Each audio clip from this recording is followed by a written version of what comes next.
Hi friends, I'm Abby and welcome back to my channel. Today I am going to be showing you the books that I hope to read in the month of February. I'm going into this TBR in a little bit of a weird mood because I just don't know what I want to be reading. I feel a little bit lost looking at my books and I'm like, what do I want to read? I just don't know. I don't know.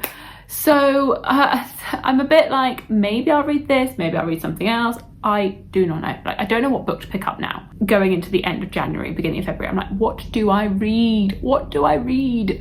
And I'm looking at the books going, where do I start with these? Where do I start with this TBR? Like my physical TBR, I'm like, where do I start with getting this number down? I think for so much of last year, I was like finishing off series. Like I always had like a finale to read or some book to finish off a series to read. Whereas I do still have series to finish. I definitely do, but that is less.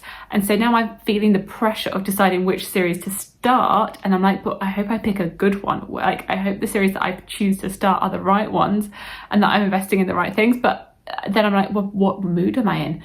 Do I want like this sort of fantasy? Do I want this sort of fantasy? I'm feeling just a little bit maybe overwhelmed with my TBR.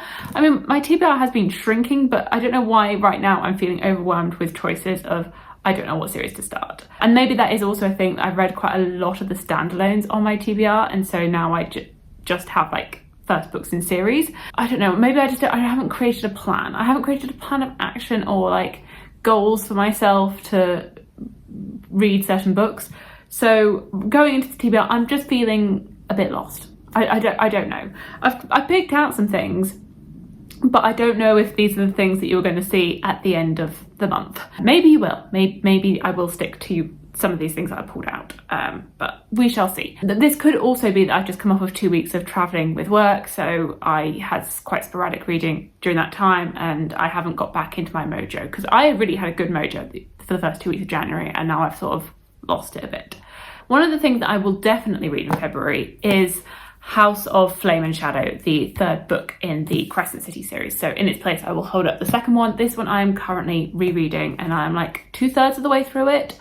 As of filming this, I've been listening to the audiobook of this. I started this actually before my first trip. So I read the first one really quickly at the beginning of January and then I've been much more slow. That is not grammatically correct. I've been much slower working my way through this second one. It will hopefully be done by the end of the month, so that then going into February I can start House of Flame and Shadow. I will not be reading it by the end of January. I know some people will. Some people definitely will pick up that 850-page book and will have it read in 2 days. That is not me, but that third book will definitely be read. I have been rereading this series in anticipation for its release.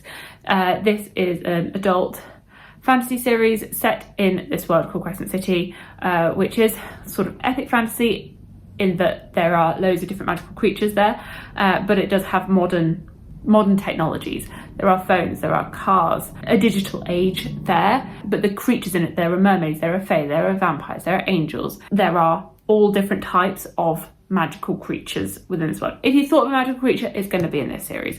And in the first book, we're following a main character, Bryce, who gets called in to investigate a case for the governor of the city, and she is thrust into a partnership with Hunt Athalar, who is an angel, and it is them investigating this case. And a lot goes on from there. I feel as though I definitely need to read the third book very imminently after it comes out. I don't know if I'm quite in the mood for it right now. I mean, I have been rereading this, but I don't know if I'm quite in the mood for it, but I feel as though I have to read it when it comes out so I can avoid spoilers, because I know that the internet is going to be a very dangerous place after it's released. So I'm feeling like pressured to read it as soon as it arrives.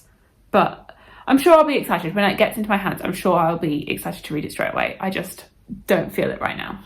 Anyway, it will be read. Most definitely.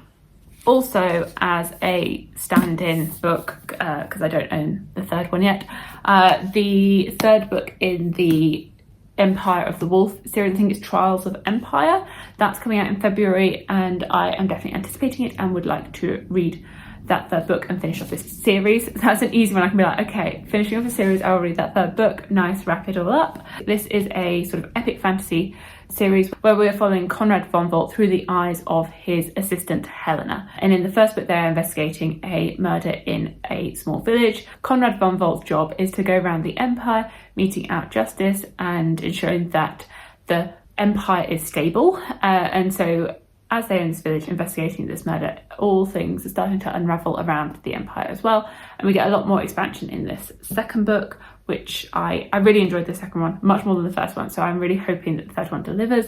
There's nice like necromancy things in the magic system as well, which I found very enjoyable to read. It was quite horrifically enjoyable. So I would like to see how this series all wraps up. One that I did not get to in January that was in my initial plans was the Atlas 6. I'm planning to reread this so that I can continue on with the series and then wrap it all up, and I just didn't get to it. There is no real reason to this. I had planned to read it like this end of the month and it just hasn't happened, and so I do want to get to it. It just didn't happen. This is like a dark academia story. We've got a cast of characters as they enter the Alexandrian Society, and there's 6 of them that go in, and they know that only 5 can progress into the second year, and they each have a different magical power. It's quite like slow moving, I would say, but intriguing as well. Like your characters are all not the most likable. Got some twists and turns throughout it, and I do want to get to this. It just didn't quite fit into January. It didn't fit in the second half of this month. Another potential sequel for me to read is The Battle Drum by Zara El Arifi. This is the second book in the Final Strife. So I don't know if this will like go on to this month or if I do this later in another month, but this is definitely on my plans to continue on with this series so that I'm ready for when book 3 comes out in the summer. It's just figuring out the right time for this, but I figure it is definitely on the cards of something that I want to read soon.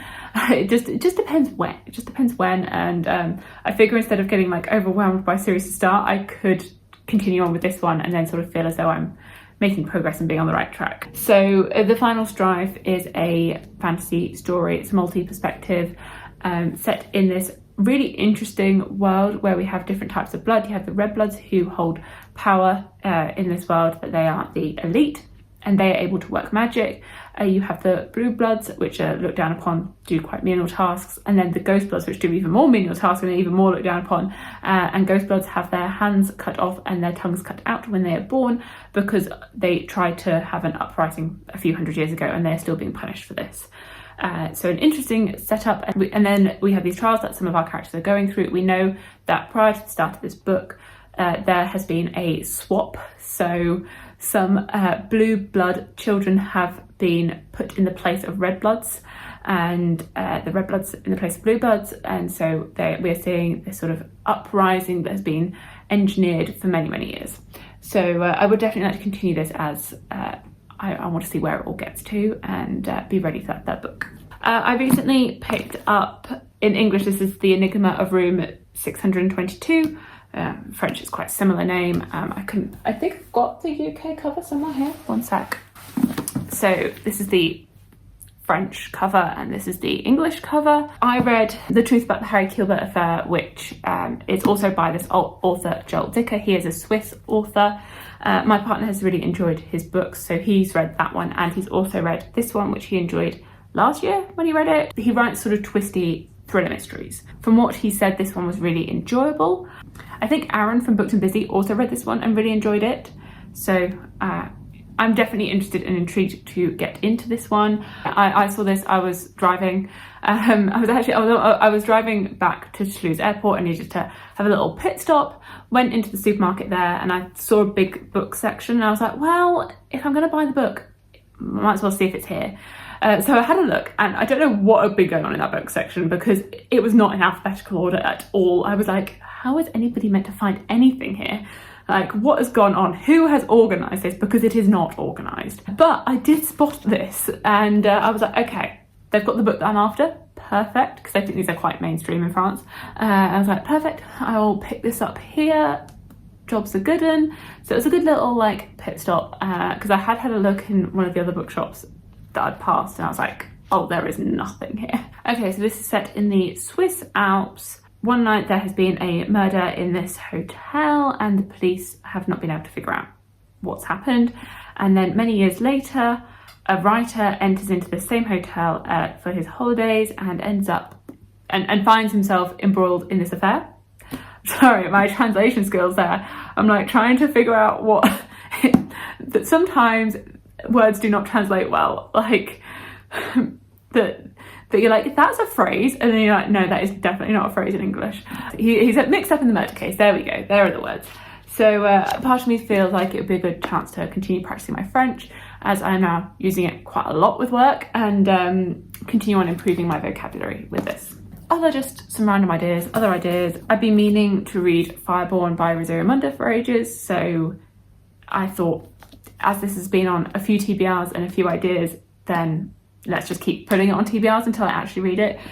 This is a dragon YA fantasy, but leans quite adult. It's very political. I think there's been an uprising many years prior, and we're following two characters that are trained to be dragon riders. One who was from a family that had power prior to the uprising, and one that's now from a family that has power after the uprising, and is their friendship as they train, potentially.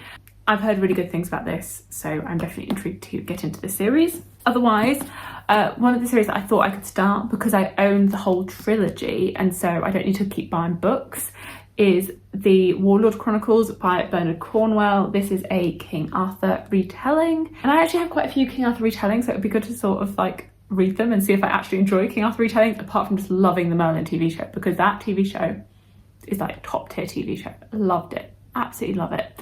So I know that this is not going to be anything like Merlin. I know it's not. I'm sure this is going to be a lot darker and a lot more, I don't know, grimmer, a lot less family friendly. But as I own the whole trilogy, I figure that this could be, as long as I enjoy it, a good place to get through some of my TBR, that I can read this book and I don't have to buy more, because that is one of my issues, that I have so many starts in series that I want to work on reading my physical TBR, but then I have to go out and buy the second and third one, and so it takes so much longer to actually get my TBR down, because I'm continuously buying books to complete series that I have started. So this one makes it a little bit easier, and it's a little bit breaks the mold of some of the other things on my TBR. I would say it's not a fantasy romance, so I feel like it could be a good fit, although it is like this horrible, not horrible, it's a nice cover, but like it's a mass market paperback. This spine is going to be dead, like it's going to break, it's going to be broken, it's going to be a long gone spine, and the text is tiny, absolutely tiny. I'm very short-sighted. I wear glasses, like contact lenses, all the time, but my actual like long-sightedness is good, so I don't mind small print, but it is absolutely tiny, so like the amount of words on these pages is a lot. And then, just as another idea to throw in there, I recently read A Curious Beginning, which is the first book in the Veronica Speedwell series. I know that this is a massive series, that there's loads of books out in it, but I would like to continue. I really enjoyed this. I had a lot of fun with it. I feel as though it was very easy to get into. I found the characters quite fun to read about. I'll talk about it in my January wrap up. So I am thinking I could potentially pick up the second one in this series, because I had a lot of fun with this one. My only thing is I realised, I was looking at like future books in the series, they've only published the first 3 in the UK. Why? Why would you only publish the first 3 when there were like 8 published books? So I need to figure out what I do, because obviously I own this first one in the UK edition, and now I'm thinking I should probably just switch to the US editions right now, start buying the paperbacks from the US editions, instead of continuing to buy the UK ones for 2 and 3 and then having to switch to the US ones anyway. It's just really annoying. Like, why have they not continued to publish this series as it's come out? Because otherwise I'd have just kept going with these editions, but now I'm going to have to switch to US, which if I'd known to begin with, I would have just bought the US one for the first one. Book collector problems.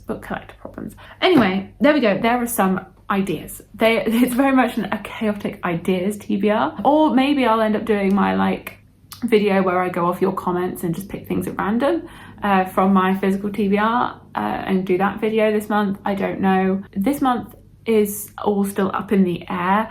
Like, I think I'm going to be traveling for work. I think I might be going on holiday. I just haven't booked it, but who knows? You might see me on holiday at the end of February. I could be anywhere. It's lots of spontaneity and chaos to come up in February, but I know for at least the next couple of weeks I'm at home. Right, let me know what you're planning to read in February, what books have been trying to catch your eye, if you have read any of these and your thoughts on any of them. And thank you so much for watching, and I will see you in my future videos. Bye!